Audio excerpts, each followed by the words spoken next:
The People are, most we've had today is 22 or 23. yeah, they keep coming, they keep going. I think they leave whenever they play a game or something. Yeah. That could be a possibility. I don't really know too much about it. Well, we are going to have to get ready to cast the game right now. 20 just came back. Maybe you're ahead of me. I'm not sure. Would you like to Yeah, start us off? I keep starting us off, man. I started us off last time. Well, started us off this time. I actually started us off the last two times, I think. Okay. Okay. Fine. Your turn. Your turn. Is it? Yeah. Okay, I'll It's your do it. turn. All right. Well, welcome to the second game of Sprawl versus Congress. We have the pink Terran Congress, as I just mentioned, in the bottom left of this map, and we have the purple Protoss Sprawl up in the top right. He is sprawled and awesome, Shinobi. Sprawled and awesome. Sprawl is one of the worst verbs I know of. It just doesn't sound. It doesn't sound healthy. I don't want to be sprawled out on my bed or sprawled out on the floor. I enjoy being sprawled out on my bed. It's really comfortable. My bed is the most comfortable bed you will ever find. Yeah, but not if you're sprawled there. Sprawled doesn't sound comfortable. Sprawled sounds like something that you do to someone you don't like. I'm gonna sprawl your face out all over the pavement. Yeah, I What? mean, like. And Sprawled did get sprawled last game by Kronigers. He just had much superior army control when he counted. And although the players were evenly matched most of the game, it seemed like Sprawl had the edge overall.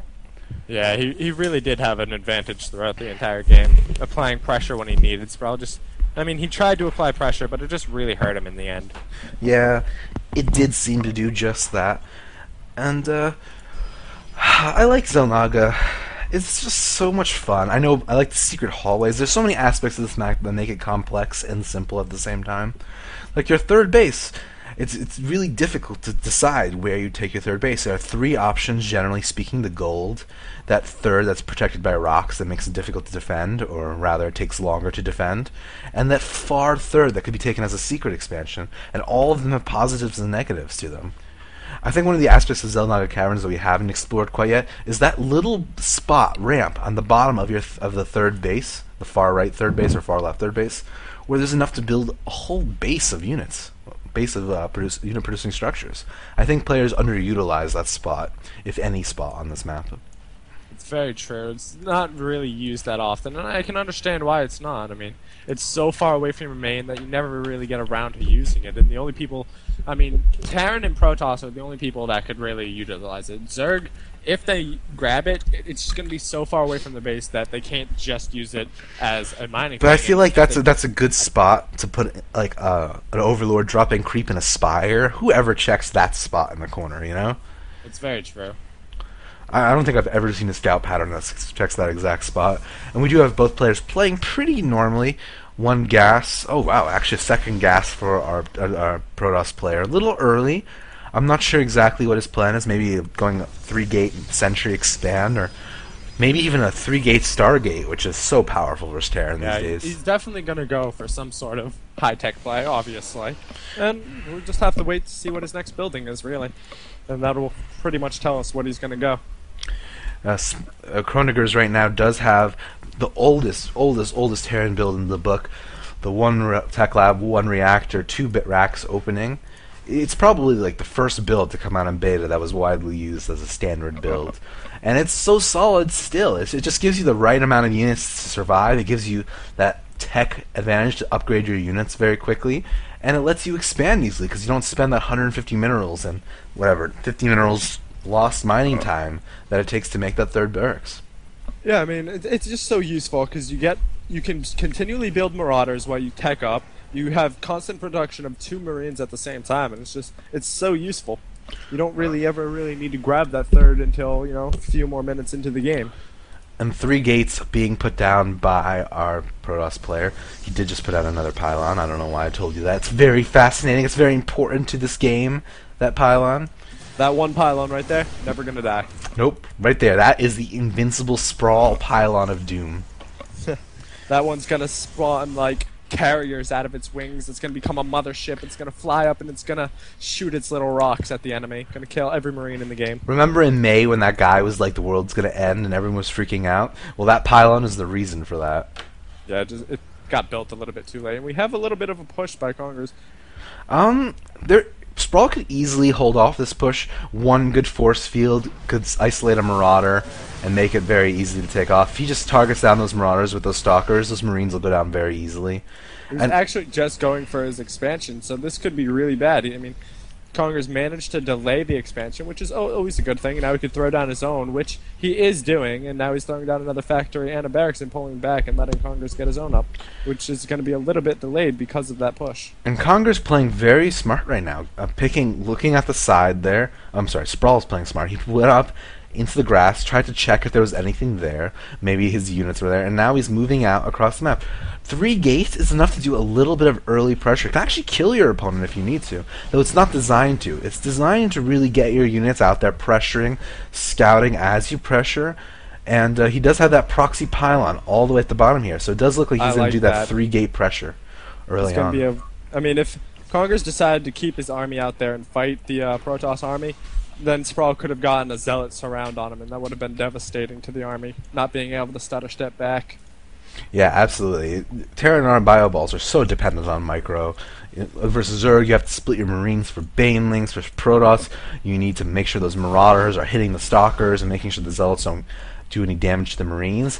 And the Protoss player is in a very interesting position right now. Terran doesn't have Stim or Medivacs. He's stuck up his ramp. The Protoss player could easily force field him in if he needs to. And he's pretty safe right now to take his expansion, and that's exactly what he's doing.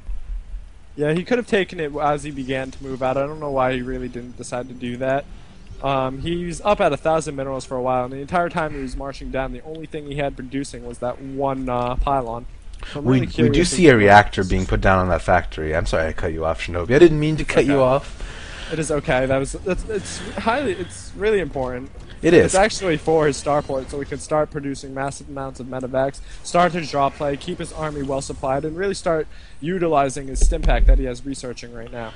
It's very, very true. You really need those medevacs early on when you're contained like this. Get out of your base, maybe even hit the natural, take it out, and do some other stuff, because Protoss can't engage right now. He just physically can't go up the ramp and kill Terran. There's just so many units, and they're blocked off. Zealots can't do anything to them. The Stalkers won't have enough of a surface area to really hit those Marauders down. And because of that, Terran has the potential to use these medevacs to go in and counterattack. Yeah, and I think that's exactly what he's going to use it for. But I think the second that Congress if it's a big drop, the second he, Sprawl sees it, he's going to just push up the ramp himself. But if it's a small one, he might just pull back half his army. And he did move these medevacs out of range of the Xel'Naga Tower, so he's not going to know until it's later. I'm getting texted a bunch because I'm very powerful. I don't know why I said powerful. I meant popular. I'm really curious as to why he only filled up one of the medevacs halfway. Why didn't he just finish filling it up? I would think that he wants as many units as he can in his base in case he does decide to push. But I'm not completely sure. There's a lot of reasons why it could be. Maybe he wanted to save his more Marines. Maybe he wanted those medevacs to be more effective. The less units on the ground, the more effective medevacs are at healing. And, very true. Right now, we do see Kronigers taking out the mineral line of that second base. It's forcing the Protoss army to move back. And right now, Terra needs to expand. Use this time. He really needs to get out there and take this advantage that he's given. He's not doing it. He's watching his army. And he's not really producing too much. I mean, he has everything producing, but he's ran out of his starport's no longer producing. He's starting to get a lot of extra minerals, and he needs to move his command center down and maybe even start building another one.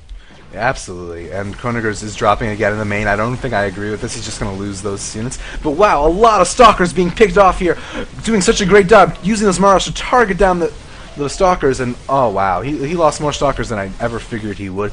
Sprawl going down in supply even though he was so far ahead.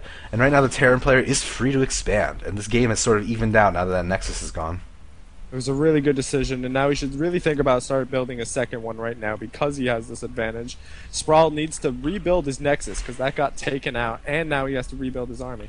He does have a pretty sizable army still, but I don't think he's going to be thinking about moving out anytime soon because of this huge economic disadvantage. Yeah, that economic disadvantage is so bad that I almost want Sprawl to move out, take out these rocks, go for gold, because there's no way he's going to be able to catch up just by remaking that Nexus. Yeah, and once Terran gets that gold base, they become such a more powerful force, especially if they just build a planetary there, get a couple siege tanks around it, and a few missile turrets. It's almost unpassable.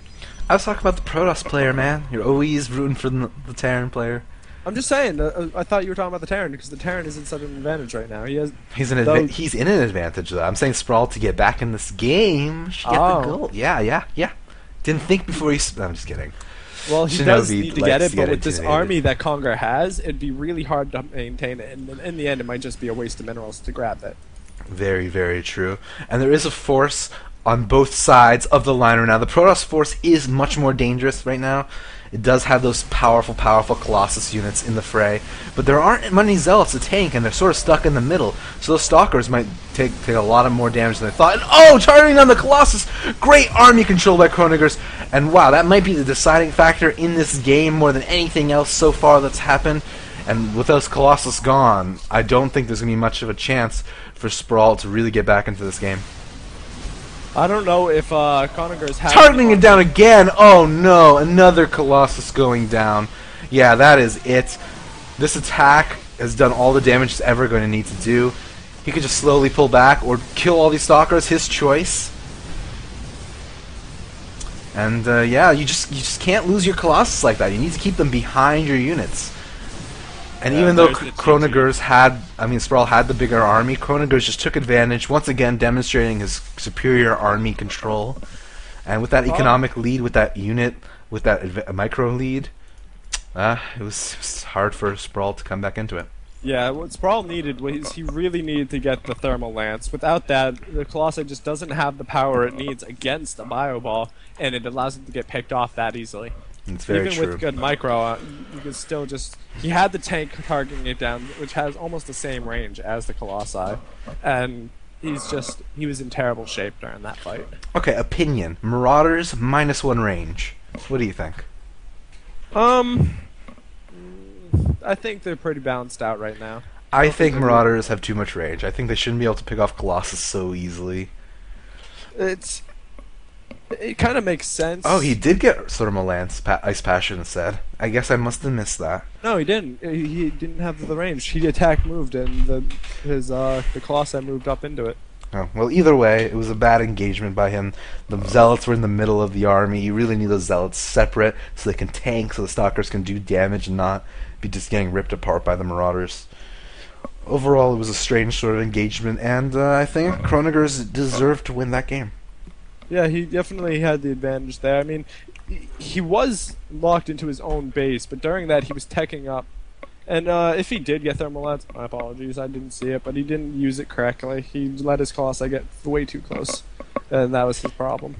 Yeah, absolutely. Just something he needs to look out for next time. Man, this has been an epic and long tournament. We've been up since 2. It's been 4 Wow, hours of casting so far. We love you, Canadian, Vancouver, awesome people. Other than my tournament, we've casted only Canadian tournaments together. Yeah, it's pretty strange. We do have a thing for Canadian tournaments. I have a thing for Canadian girls, man. Have you ever heard of a girl named Sarah Chalk? Oh God. No, I haven't. Who is she? She's Elliot in Scrubs. Ah, okay. Oh my She's God. alright. Oh please. She's alright. Or Colby Smulders in How I Met Your Mother. Canadian actresses, man, they're pretty hot. Yeah, I can give you that.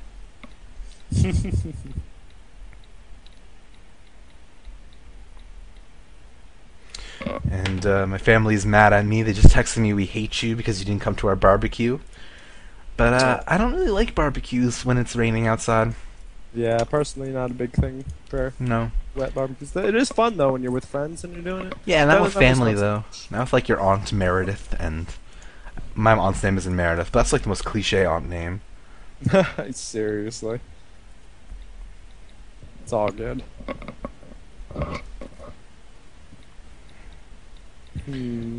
So we are waiting on our next game, and this is the CG StarCraft 2 tournament, sponsored by Memory XP, Asus, and eSport. This is Lose Fast TV. Please, please, please follow us if you like what you see, if you like the way we talk to you. I can't believe I just did that. You want to know something cool? What? You have another follower. I have 11 followers now? You have 11 followers Oh, I'm making friends. I love it. Thank you guys. You're very awesome. And you know, you should follow Shinobi's stream. What's your stream name? I forgot. I never cast on it anymore. That's true. So You should just follow my stream. Shinobi's here all